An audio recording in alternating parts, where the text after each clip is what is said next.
tonight. Mostly clear skies, overnight low in the lower 50s. And then a slight chance of rain showers on Thursday, partly cloudy skies, mid-80s. Slight chance of showers Thursday night, partly cloudy, then clearing on Friday.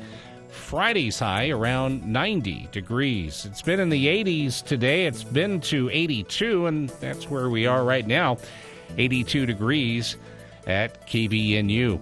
Your trees and shrubs are growing like crazy. Are they blocking your view or posing a potential hazard? Call Whole Tree Care. They trim, shape, and remove trees. Whole Tree Care, 435-760-6587. If you've ever passed by 485 North Main, you've likely noticed how well kept the property is. The grass is always green, and the flower beds are always well kept and in bloom. What you see on the outside is exactly what you'll find inside. Care and attention to detail. Exactly what you want when you're dealing with one of your most important senses, your hearing. Dr. Daines' love and care for the community has always gone beyond the front steps at Cache Valley Hearing and Audiology. So if you're not hearing as well as you used to, stop in at 485 North Main in Logan or visit them online at cachehearing.com. KVNU News Time is 4:06. A 22-year-old former USU football player is facing another criminal case after he allegedly violated a judge's order contacting a woman he was convicted of sexually abusing his freshman year. Devonnie Iman Stanley is currently in the Cache County Jail serving a 1-year sentence. Stanley participated in a virtual hearing Monday afternoon in 1st District Court in Logan. He was charged with violating a protective order, a third-degree felony, and ordered to appear again in court July 19th. According to a probable cause statement, Stanley called the woman twice from jail on June 26th. The calls were made after he had been prohibited from having any contact with the woman. The victim told a Logan City police officer she had answered the calls but did not accept them after realizing they were from the jail. She had taken screenshots of the calls. Police searched the jail phone system and found evidence of the two calls. They were both from Stanley to the victim's phone number, according to charging documents. The officer questioned Stanley about the calls. He reportedly claimed the calls were made by mistake while trying to contact a friend. In May, Stanley was sentenced to serve 364 days in jail after previously accepting a plea deal, pleading guilty to one count of forcible sexual abuse, a second-degree felony. According to prosecutors, the crime occurred on campus in May 2019. The victim and defendant were acquaintances and had previously been in a relationship. And two men were arrested Monday after they allegedly tried to run a semi-truck off the road in Mill Creek, then challenged the truck driver to a fight and fired gunshots at him. The trucker told police he was exiting I-80 eastbound onto 700 East when a silver Hyundai veered across 4 lanes and nearly ran him off the road, according to court documents. The truck driver said he honked his horn and then turned right onto 700 East, heading south. The car then pulled up next to him, and he said the driver and passenger flipped him off, swore at him, and called him a racial slur. The car's driver and passenger, later identified as 22-year-old Adrian David Brown and 24-year-old Tyler Joshua Fouts, allegedly kept telling the trucker to stop and challenged him to fight. The truck driver turned left onto 3300 South, and the two men, who police said are brothers, followed him.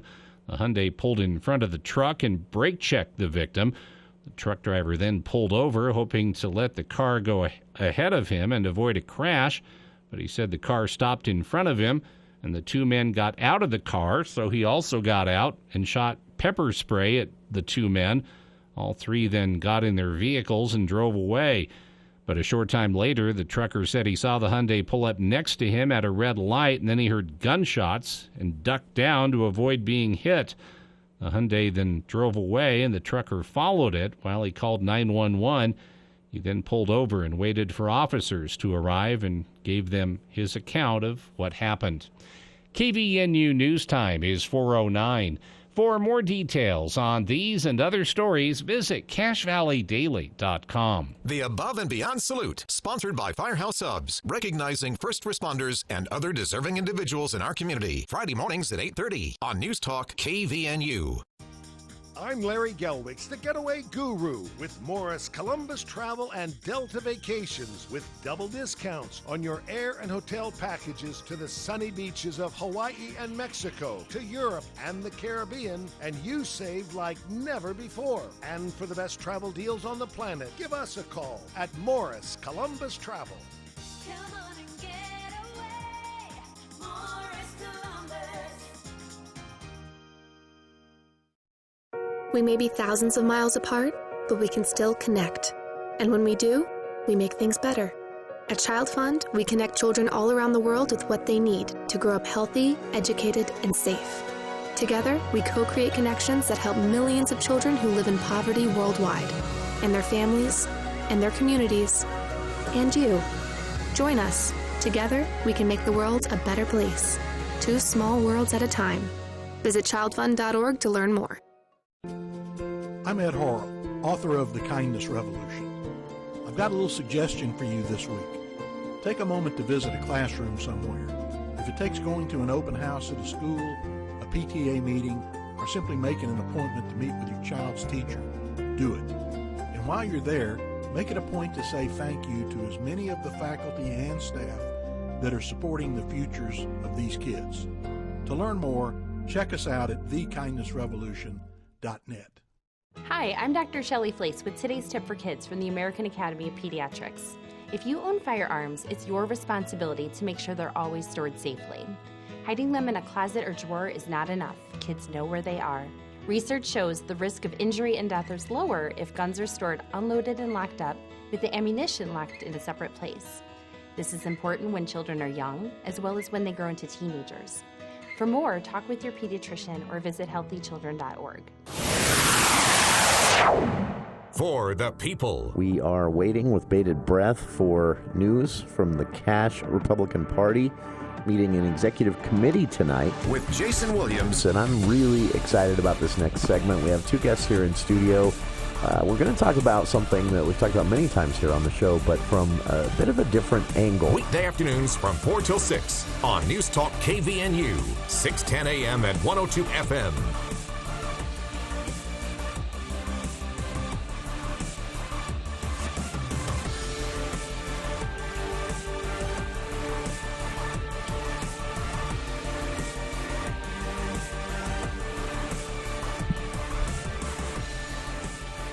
Welcome to KVN News for the people. It is Wednesday, July 5th. Thank you for tuning in. I'm Jason Williams. Bill Walter here in the studio as well. Coming up, Cache County Executive David Zook, hot off of spending some days out in the sun at the parades, as I understand it, joining us here in the studio for our monthly county counter. We should do a counter hour. I don't even know what that would look like. County hour with Cache County Executive David Zook here in the studio. Phone lines will be open if you have a comment or a question, 753-5868.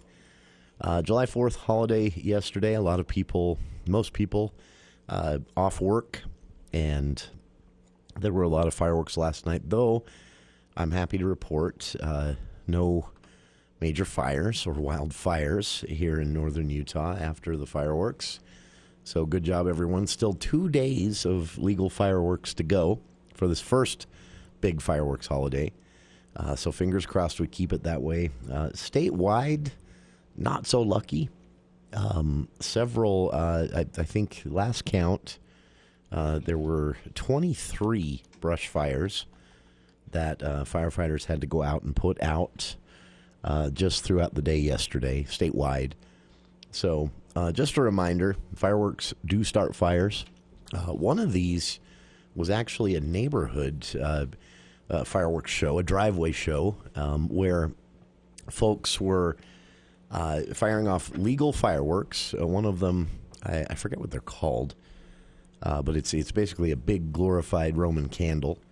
Oh, yeah, I've seen those. But it stands upright and fires them up into the air, unless something tips it over. Yeah, that wouldn't be good if you were driving by. Well, that's what happened in one neighborhood in Davis County last night. One of these Roman candle-style fireworks supposed to fire these balls of flame up into the air, 3 or 4 per firework usually. And someone lit the fuse, and as they went to run, they slipped, knocked it with their foot. It tipped over, was pointed directly at a house at the end of the cul-de-sac, and proceeded to fire those Roman candles, those balls of flame. At the house. At the house, into the garage door of the house, onto the roof of the house. Not good. One made it over the roof of the house into an undeveloped area behind the back fence of that house, and promptly turned into a brush fire that put that house at risk. The reason I'm highlighting this was obviously an accident. The people behind the fireworks were, doing what is recommended, shooting them off in their driveway. They were fireworks purchased here in Utah, not illegal from out of state. So they'd done everything that you're supposed to do to make sure you're not the cause of someone's house burning down or your neighborhood on fire. But it's just a reminder that you got to be careful. So this almost turned into a whole ordeal. The back lot was in flames, and neighbors with hoses were doing their best to protect the home, which ironically was empty at the time. Those folks had gone to another July 4th party somewhere else in the state, and didn't hear about any of this until they got home, and were told by authorities, that they'd had to enter their backyard and actually put the hoses on the back of the house to use. So neighbors hosed down as much as they could of the vinyl fence at the back of the lot, the back of the house, and the roof of the house, but couldn't do much to stop the flames in the dry field behind the house. And again, this was a legal firework being, fired off in someone's driveway in a subdivision in Davis County, and nearly turned into a house fire. Firefighters say that had that happened because of the closeness of the dry fields to the back lots of these new homes, they said they likely would have been trying to protect several homes had they not been able to get had they not gotten there in time to be able to get that fire under control within about 20 minutes. So be careful. It's just like I say, everyone was doing everything they could have done here to, other than maybe being a little more careful where their feet were at. But just an accident led to a firework tipping over, and homes almost burned because of this. There was damage, by the way, to the home. The Roman candle firing into the garage door did leave some scorch marks in the paint. And then the back fence of the house, due to the fire in the field behind them, or the empty lot behind them, the fence of the house was damaged a little bit by the heat of the fire, and will need to be replaced. So, yeah, things can get out of hand pretty quickly. That's the message here. So, just keep it in mind. One more night tonight, and then we're done. Everybody's done for a couple of weeks. I think 2. I better double check that. I thought it was 2. I thought we could go today and tomorrow. I thought it was 11 p.m. tonight. We better have to double check. We better double check that. I don't want to misinform anyone. I've been telling everybody it was 2 days before, 2 days after, but. Well, Officer Jason Williams on KBNU said I could fire him off tonight. Don't quote me. I'll double check that during the break and let everyone know for sure. But either way, though, just be careful and use your smarts. And I'm happy to report in my own neighborhood, one problematic neighbor who was a bit of a protest firework user. I kind of felt bad about this scenario, but another reminder that we should all be considerate, because what did he protest against fireworks? No, or just... this was he was a single gentleman who worked night shifts, and so he would be trying to sleep. He went to work at, I don't remember exactly the details, but whatever the scenario was, because of his work schedule, he was trying to sleep up until like midnight, 1 in the morning before going to work.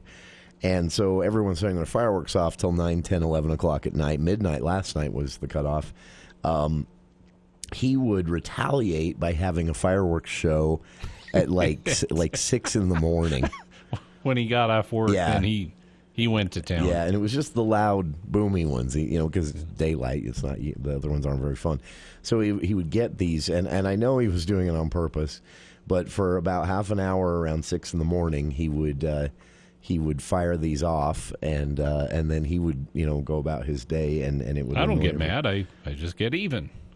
I got the time on that wrong too. It was like 4 or 5 in the morning. Anyway, some cops were called a couple of times, and it was a whole to do in the neighborhood. But he moved. But I always sort of felt bad. I kind of sympathized with him, though childish reaction on his part. But earplugs are cheap. Yeah. So be respectful of others out there, and at least in the areas I was in with family get-togethers and in my own neighborhood. Everyone was pretty respectful. In fact, it was funny last night at the cutoff at midnight, just like a switch, just silence.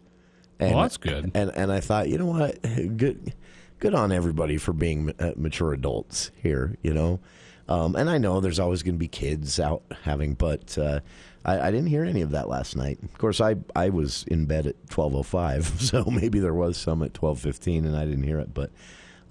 Be very respectful. Being respectful is also part of this, too. So, And then Monday night, we had the fireworks, and Logan City, they were able to get their fireworks show in between storms, and then it went to town in Logan. I don't know where you live, but lots and lots of lightning. That Monday was... night around, about 10:45, close around 11, somewhere in that zone. Yeah. And then it rained hard. I think we got about a quarter of an inch in just a short amount of time. That was a deluge there. I was caught out in that, not because of fireworks, but doing some field work. But last night, so some relatives of mine have some private property in a pristine location for watching fireworks in general, but specifically the ones at the south end of the valley, the Hiram fireworks. And we were there, a big group of us from the family there behind a gate, and not a single one of us, because of the heat yesterday, had thought to bring an umbrella or a rain jacket, anything like that. It rained for about 5 minutes pretty hard last night, very localized, just the south end as I understand it. But yeah, we were soaked, and then the wind kicked up, and it was a little chilly. But on top of this, final thing for everybody to know, we talked about this a little bit on Monday. With fire marshals here in the valley and throughout northern Utah saying this is going to dry out very fast, and there is a lot of fuel out there, more than we've seen in years, actually, when it comes to fuel that could be a potential for wildfire to burn. In some areas, I'm not exaggerating, some areas near the mouths of the canyons, 3-4 foot high patches of grass. Yeah. I'm no exaggeration whatsoever. I noticed that just east of here, just a couple blocks east of the station here. Yeah. That grass is just taking off. Yeah, and it's losing its green quickly. Just in the last week or so, it's gone from a nice lush spring green to that kind of brownish green, and it's got a little bit of a stiffness to it. That's about when it becomes really flammable. And then as it turns fully brown, it's really flammable. So Governor Cox warning everyone that that's where we're at on this. In an interview at the Freedom Festival Parade in Provo, the governor took a few moments in his remarks at the start of the show to say he'd just that day, just yesterday afternoon, been briefed on wildfire risk throughout the state. And he said the next 3 weeks... Another way to interpret all this is maybe expect some more limitations and restrictions on fireworks when we get to the 24th holiday, which is a state holiday only, but still statewide. The governor said we're going to start seeing red flag days. So we're having red flag day right now already in southern Utah. And he said we have more fuel right now because of the wet spring. That's more grass to burn, and we're headed into that dangerous time. And we need people to be careful and be safe. Red flag days, by the way, are when hot temperatures and high winds combine with that dry grass, which is really tall and plentiful out there right now.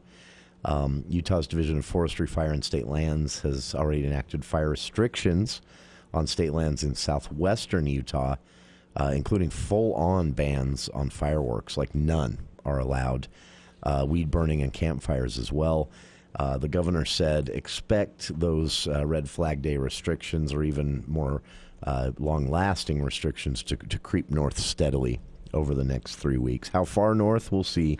Looking at the height of the grass out there right now, we'll see them here in northern Utah before the next big fireworks holiday. So fire officials statewide are sending out this warning, asking us to help them get the word out as well on the increased risk of wildfire danger this year.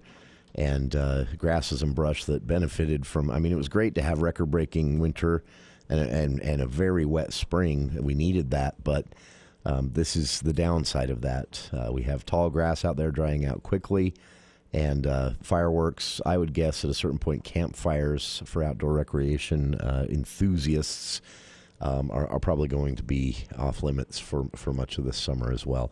Though those announcements haven't been made yet, the governor kind of hinting at that in his remarks yesterday, and state leaders following up on that today, saying those dry grasses are creeping north quickly.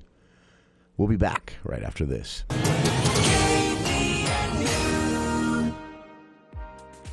As we live longer, age really is just a number, but retirement is so much more than one. Edward Jones wants to know what you want out of retirement. Working together, you can look at the big picture and make a strategy to help you reach your goal. Because you can't prepare for the unexpected if you don't know where you're headed. Call one of the 7 branch locations in Cache Valley or go to edwardjones.com to get started today. Edward Jones, member SIPC. I get it, slip it, cuff it, check it twice a day. I get it, slip it, cuff it, check it in the morning and before dinner. I get it, slip it, cuff it, check it, and share it with my doctor. Nearly 1 in 2 U.S. adults have high blood pressure. That's why it's important to self-monitor your blood pressure in 4 easy-to-remember steps. It starts with a monitor. Now that I know my blood pressure numbers, I talked with my doctor. We're getting those numbers down. Get it, slip it, cuff it, check it, talk to doctor now and share. Be next to talk to your doctor about your blood pressure numbers. Get down with your blood pressure. Self-monitoring is power. Learn more at manageyourbp.org. Brought to you by the Ad Council, the American Heart Association, and the American Medical Association, in partnership with the Office of Minority Health and Health Resources and Services Administration.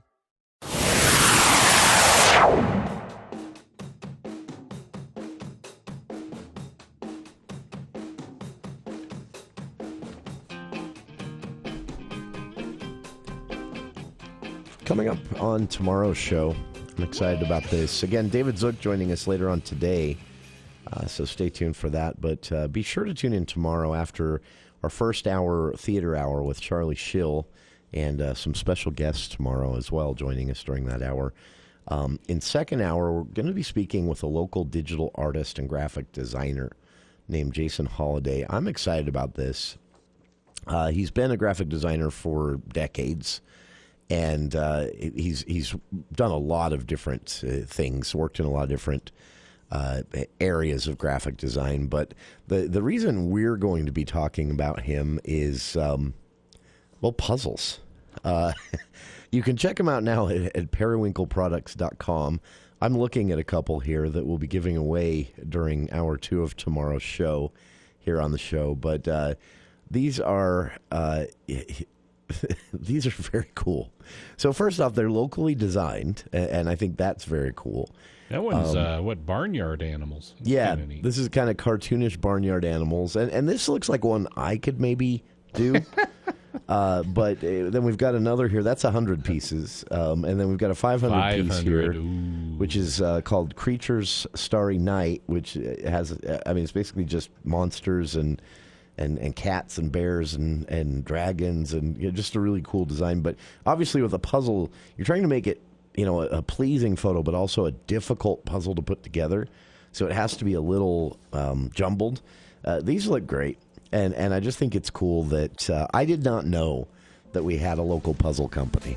So I'm excited to talk about this. We love to spotlight these things. By the way, you can take a look at Jason's work if you're out and about this evening at the mural at the South Logan Walmart. He did that. Yeah, I'm excited to talk about his puzzles. Did you know that? I didn't. We have a local puzzle designer. Periwinkleproducts.com, again, is the website. Jason will be with us tomorrow, and we'll be giving a couple of his puzzles away. Coming up on the other side of the news, as the country becomes more politically polarized, though I don't like that word, and I'll talk about why. New data showing that as people move around the country, they're congregating by political affiliation. When people move, Democrats more likely to move to blue states, Republicans more likely to move to red. What this might mean long term after these headlines with KVNU's Bill Walter.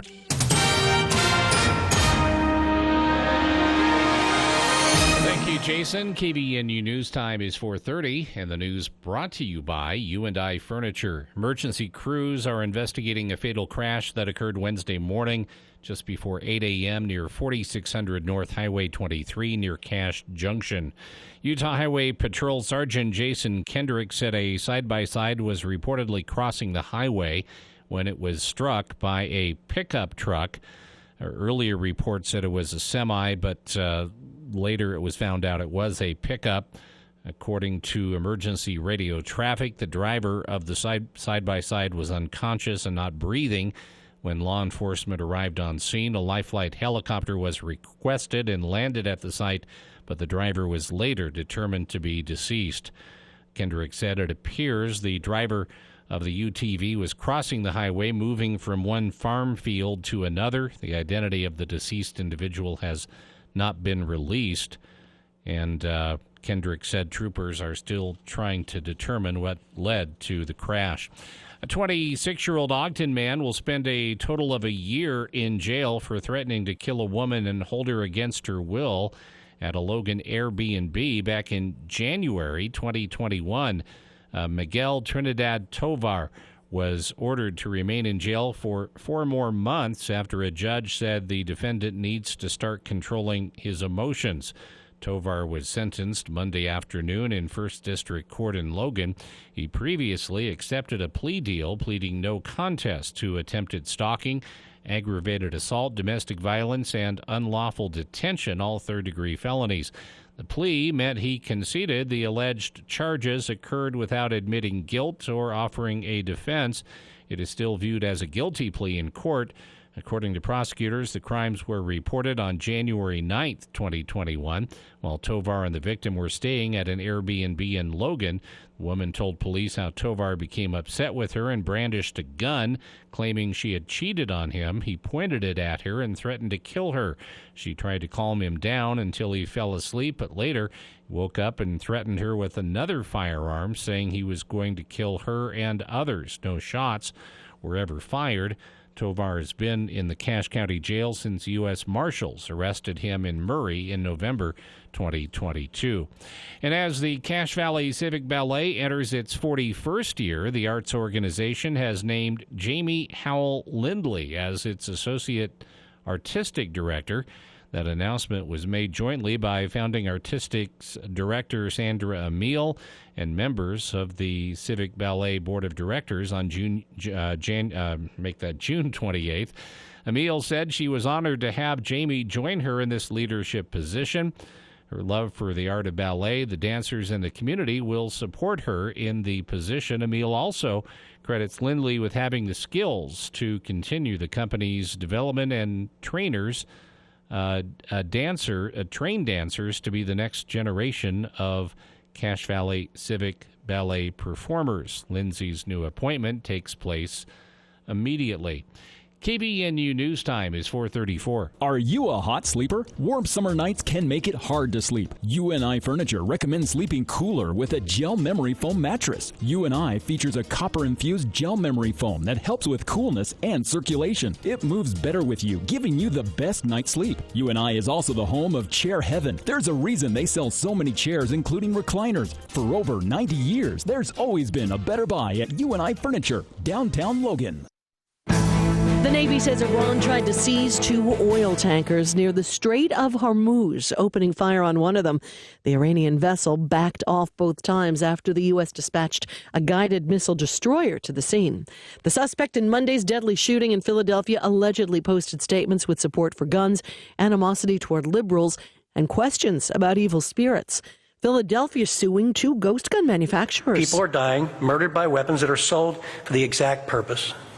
If we as a city are serious about ending gun violence, then suing the manufacturers of these weapons is a critical next step. Mayor Jim Kenney. It was cocaine. That's what a preliminary test found about the suspicious white powder that was found Sunday in an area of the White House accessible to visitors. Where this was discovered is a heavily traveled area where many White House, West Wing, I should be even more specific, West Wing visitors come through this particular area. Press Secretary Karine Jean-Pierre, Daria Albinger, ABC News. KVNU weather at 4:35 for tonight. Mostly clear skies, low in the low 50s. A slight chance of rain showers on Thursday. Partly cloudy skies, mid-80s. And then partly cloudy, then mostly sunny skies Friday, around 90 degrees, both Friday and Saturday. It's been to 83. It's 82 right now at KVNU. Just one application of Lawn Doctor's HydroGuard service reduces your watering frequency by up to 1 day a week, saving you water and money. Call the Lawn Doctor, 753-LAWN.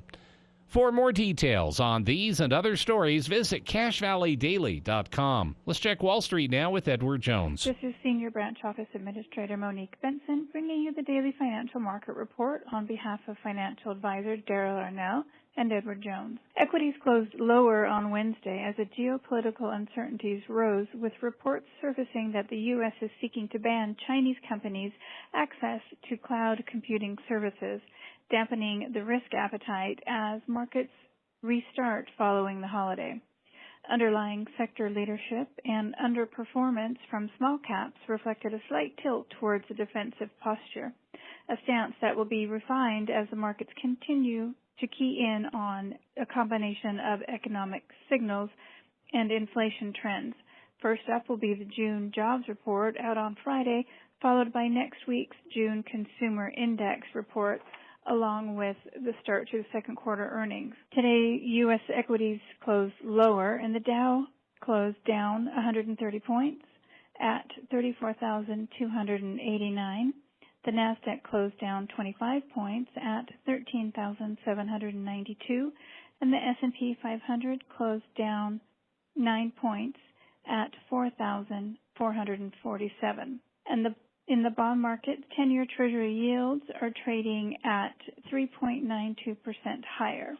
In stocks of local interest, Home Depot was up 78 cents to $310.80. Lowe's Companies was up 90 cents to $225.49. Nucor was down $5.16 to $160.45. Thermo Fisher was up $1.49 to $520.60. Northrop Grumman was up 89 cents to $459.05.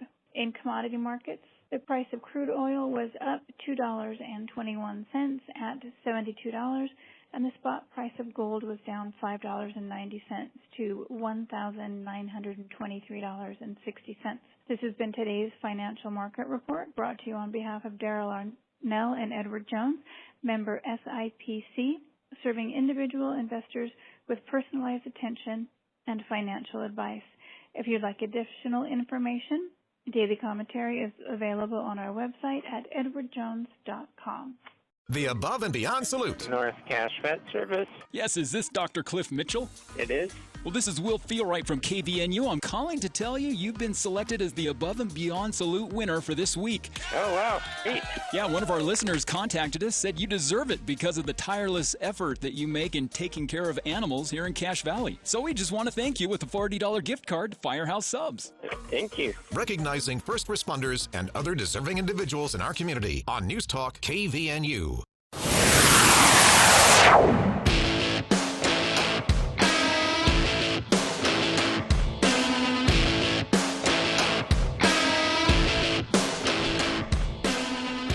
Welcome back to KVNU's For the People. would you move? Well, let me rephrase that. If you were going to move, if you had reason to move already, but you had a couple of choices of where to relocate, and say 2 choices of where to relocate, and it was a toss-up as far as your job or your drive to other things you want to enjoy, or your family that might still be here. But one state was red politically and one state was blue politically. Would you make the decision based off of politics?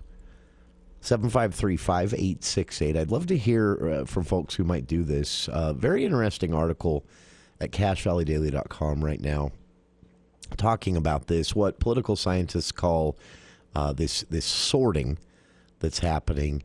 A couple of kind of disclaimers on this. So the real trigger for some of the elevated numbers of this political sorting that we're seeing, this comes from data of where people are moving from and where they're moving to. Really quickly, we can dispel a couple of myths. No, people aren't fleeing California for Utah and Idaho. There are a lot of people who come here from California every year, relocate here.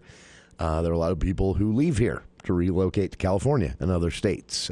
So as far as the trend on that goes, it's about a wash. So that's a myth that is fun to repeat, I know, but it's really not true. But what is true is that since the pandemic, remote work has really opened up a lot of options for people where people can actually say to themselves, okay, I can keep the same job, but I can live anywhere I want.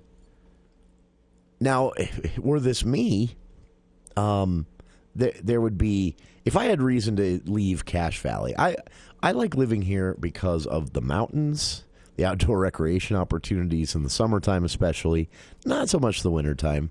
Not a big skier anymore, but I do like to go out still in the winter when weather allows, with the snowshoes or even some hiking if you can do it. But it's mostly the April to late November time for me. It's just I love that. And granted, I could find that in many states, just as beautiful and offering the same opportunities. But my extended family's here. I grew up here. There are a lot of reasons for me to stay. I got to be honest with you, the politics of Utah have never weighed in for me. Not once. One time, this was a business issue that had popped up. Here's one of the ironies of Utah. Despite how all of our lawmakers campaign for re-election every year, it's actually more expensive to run a small business in Utah than most other states in the Intermountain West. It's great if you're running a huge corporation with more than, say, 200 employees. Utah's a great state tax-wise for that. Not so great if you have less than 25 employees. I did think about it for a second, picking another state for that reason, and then I decided that that's not where I wanted my life to go anyway. I never wanted to be a big business owner in the first place. So, but other than that one brief period, I've never thought of leaving, and the politics definitely have never weighed in for me. The politics of any state. I would be more concerned about, okay, what am I going to be able to do on the weekends? How close am I to my extended family and immediate family? What happens do they have tornadoes or regular hurricanes? These are the things I would weigh. If I could do, say, I could do my day job and this radio show each afternoon remotely, and it didn't matter where I lived in the country, and I had some reason to move. If all those things fell into place, those would be the things I'd be considering. What are my outdoor recreation opportunities in the warm weather months?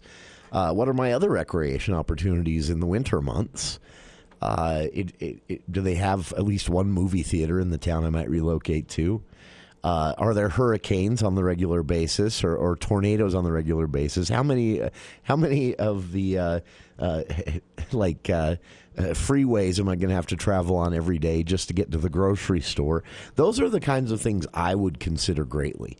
politics would be way down the list because, I mean, to be honest with you, the red or blueness of the state does not affect your daily life as much as the average Twitter user or Facebook group belonger thinks they do. This is why whenever you post something political on your Instagram account, more people roll their eyes than even like it. It's not as big of a part of our lives as the political junkies think. But what's interesting is that lifestyle and politics are becoming more aligned because of the... So I don't like the word polarization when it's used in this way. When people say the country is becoming more polarized, it's actually not. Definitely not more than it has been before, but also just not right now. What you're seeing happen in the country right now is you're seeing the two parties. Well, to be honest with you, you're seeing two parties try to figure out who they are.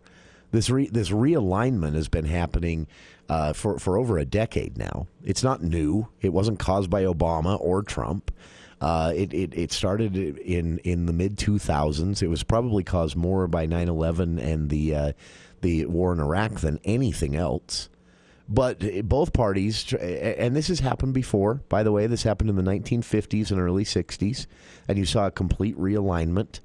That was more to do with civil rights and you know, the racist Southern Democrats, basically. And then everyone flipped, and suddenly the Democratic Party became the party of civil rights, and the Republican Party became sort of more the conservative, let's pull the brakes on all this party. Previous to the 1950s, that had been reversed since Lincoln. This happens regularly. It's not out of the ordinary. So when people say, oh, the country's so polarized, no, there isn't actually a lot of supporting evidence of that. What there is evidence of, though, is the political parties themselves. I'm not talking about the voters who make up the membership of those parties. I'm talking the parties themselves have become more polarized. And one of the reasons they've done that is, well, they've done it intentionally. It helps fundraising. It gets their elected officials on the news more often, which builds their brand and helps them grow the party and register more voters. All the things parties are supposed to do.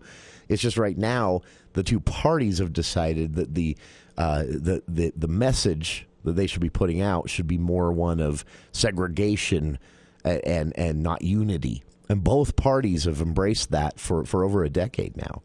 And so what's happening is that lifestyle that might guide a person's decision or a family's decision when they're choosing where to live is getting closer and closer to the politics of the parties.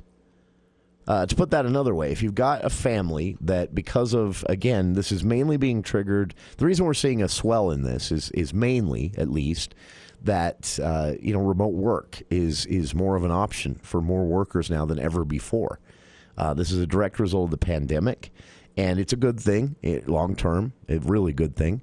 We've talked about this here in Utah. One of the reasons it's a goal of Governor Cox and Governor Herbert before him to have 30% of the workforce, the state workforce, working remotely by 2025 next year, is because it allows people to work for the state, good jobs, and live in places like Rich County and Box Elder County and southern Utah, Garfield County. That wasn't an option before. You had to live in Salt Lake or near Salt Lake. So that cut a lot of potential people out of the potential workforce. The governor, two governors now have wanted to change that. I think that's a good thing. So I'm a big fan of these remote work options. Also, I think it's good for business. It allows businesses to be more flexible, to hire from much larger hiring pools. It doesn't have to be just a community pool anymore. It can be literally a global pool, especially for tech companies. So all around, it's a good thing. But what it's causing is a lot of freedom on where to live, which is also good. And so people are making decisions based on their lifestyle, what they'd like to go out and do on the weekend. But because the state legislatures and the political parties themselves are getting more polarized, not the voters yet, but the political parties and the state legislatures that kind of represent them or are the face of them, and also get a lot of pressure from the parties to fall in line and say the right things, they are getting so polarized that decisions are getting made that change, at a certain point, eventually real life things like what your options are to do on a Sunday when your day off. And so people are making decisions because they. So you've got an individual that wants to live somewhere where bars are open later. They're not going to choose Utah. They might choose Idaho, ironically, because Idaho's pretty, Wyoming even more so, pretty laid back about that. But they're more likely to choose, especially Wyoming, where I don't even know if they have a closing time in Wyoming. But they're more likely to probably choose, Colorado or Nevada, a more blue state, because they want that lifestyle, not because it's a blue state. But it's an intriguing look at this, and it does come with its own problems because even though, again, I disagree with the assertion that that people are making the decision based on their politics, I think that is correlation, not causation. I think that what you're seeing is people make the decision based on their lifestyle and their preference of things to do on the weekend, where to raise their kids, how well public schools are funded, things like that. Or for others, maybe how many private schools there are. Either way, because the state legislatures doing the will of the parties have gotten so polarized, it's leading to... well, basically federalism, in a way, kind of run amok, where you're going to have states that almost seem like different countries. I don't think it'll really go this far, but it could go so far as to where leaving Utah and driving into Colorado feels like going to a different country. That is not a good thing. And to be honest with you, actually causes federalism to break down. It becomes less about the laboratories of democracy with the 50 states and more of a giant segregated mess in which, eventually you have states warring with each other and the United States ceases to be. This has happened throughout history. Again, I don't think it goes that far in this country. But this is exactly how it starts throughout history. It's a really, really interesting article. I don't say all this to scare everybody. I say it so you can read it because, again, it's interesting. Now, there are some. In fact, quoted in this article, there are people out there that are, well, I'm going to be blunt and say so silly about their politics on the left and the right that they might actually move because of a political opinion. And there will always be people like that. But they are few and far between, and they should not be taken seriously, at least as far as, planning decisions go and state legislative decisions.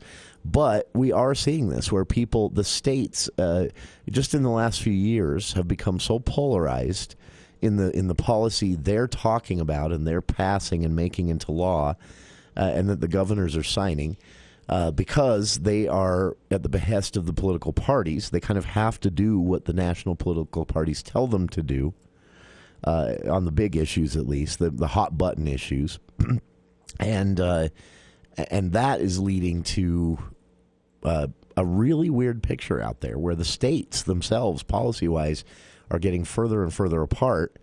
And then people with more options on where to live, again, mainly due to remote working since 2020, are making the decision on the lifestyle they want or what they want to live near or how well public schools are funded or, things that normal families think about. And it's leading to this de facto political segregation on an increasing basis. Again, with the disclaimer, the individuals moving, I don't think most of them are actually making the decision because of politics, but it's still leading to the same thing.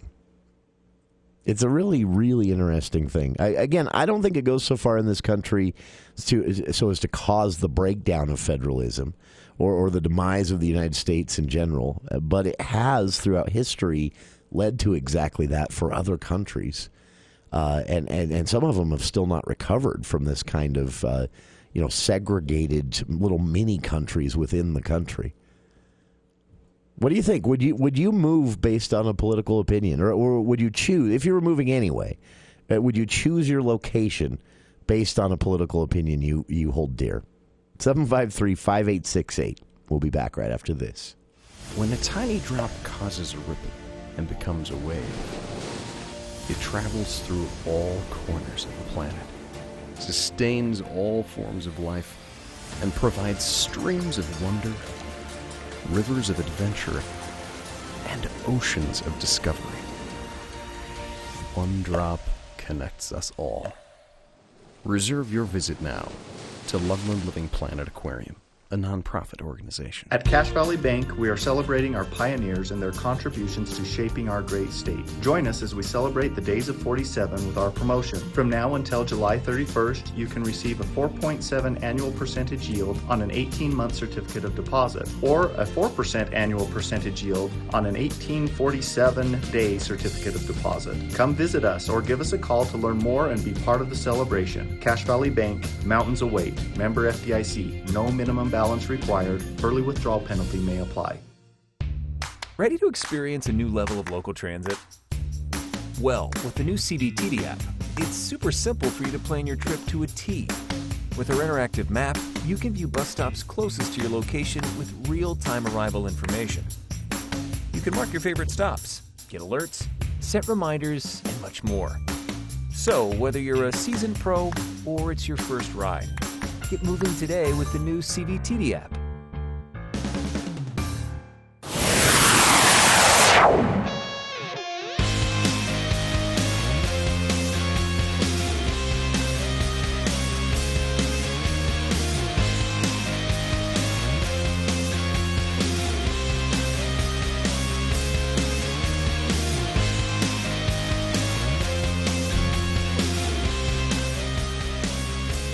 Welcome back to KVN News for the People. Can't believe I forgot to do this at the top of the hour. I'm not sure that they'll be listening at this point, too, because of where they're headed, but I promised that at least at a certain point through the hour, I would throw this out. Just a personal moment here, but some friends from Iceland visiting. They were here in Cache Valley, spending the night last night, and then headed north, continuing. They're over here on a 2-week, basically tour of the West. Which is a very popular summer vacation for, Europeans in general, but Icelanders can't get enough of everything from the Grand Canyon up to Glacier National Park. But in general, very fun trip for them. So they are celebrating their daughter's high school graduation, which happened a few weeks ago in Iceland. And they're here, and so I just wanted to give them a shout-out, and we even, in case they're listening. I guess that was in April. We had the Northern Lights visible here. Yeah, we borrowed their Northern Lights, huh? Too bad we can't have a Northern Light episode for them. So they get rid of a little bit of that homesickness for them, but it's but yeah, if they happen to be listening while they're driving, I might have missed it. I was going to do it at the start of the hour and I spaced it, but shout out to the family from Iceland here visiting. Enjoy Utah and the rest of the West, and we'll see you when you come back through. This is a great comment from a listener. I thought this would just light the phones up. I'm never good at guessing that anymore, but the question I had for listeners, and not enough time for a call now, we can get back to this on tomorrow's show. Cache County Executive David Zook joining us for the next hour of the show, starting at 5. But I'd ask listeners, would you move? An article at CacheValleyDaily.com prompted this question. Would you move for political opinion, or because of a political opinion, an opinion you hold? Would that decide for you where to live if you were moving anyway? And a listener said, it sounds like what you're saying, and what I understand, reading a bit of the political science on this, is that it looks like people are moving for political reasons, but they're really just moving because the states are getting so different, even when it comes to what you can go out and do on a Saturday night, or how easy it is to buy a home, or things like that, ? Yeah, that's what I'm saying. And I'm basing that, I'm not thinking of that myself. I'm stealing that from some very smart political scientists, including some of the researchers at Utah State University who have taught me this.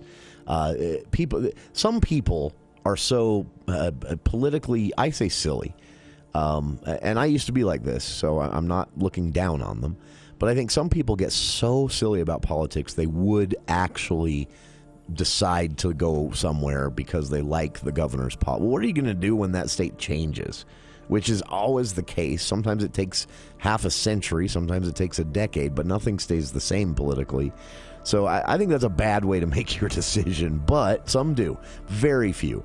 So yeah, that kind of nails it, Mike. That's my take on this is people aren't really moving for the politics. It just looks that way because the states themselves and lifestyles in the state, what life is like in the state, is getting so different because of our political parties being so polarized, the leadership of the party.